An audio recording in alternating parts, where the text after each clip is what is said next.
tayo ngayon sa Kalulot, Pampanga. Dito sa project namin, house renovation.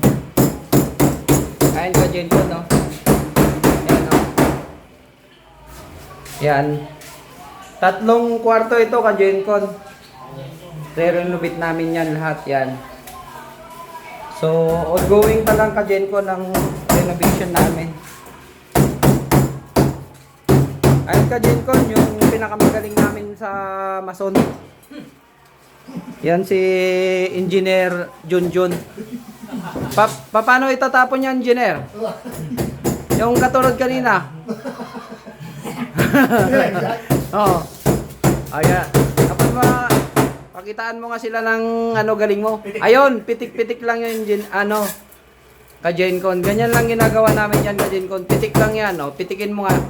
Yun, ganun lang yun, ka-Gencon. Ganun lang katimbre yan, ka-Gencon.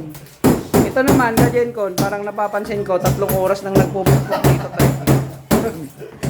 Oh, ba't tabi-tabi nga? Ito, ka-Gencon. Matigas eh. Kahoy lang yung pintuan na yan. Mamasilyahan namin at pipinturahan na rin. Ito rin ka-Gencon, bakal to ka-Gencon. Yan. Ito ka-Gencon, nilagyan namin dyan ng opening para pag naglagay sila ng aircon dito, yan o. May propose na rin nalagay ng aircon. Para yung lamig ka-Gencon, pwede na rin dito sa kabilang room. At mayroon din dito opening ng bintana ka-Gencon.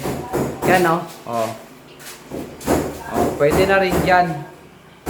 Ayun ka-Gencon, di pa tapos lahat yan.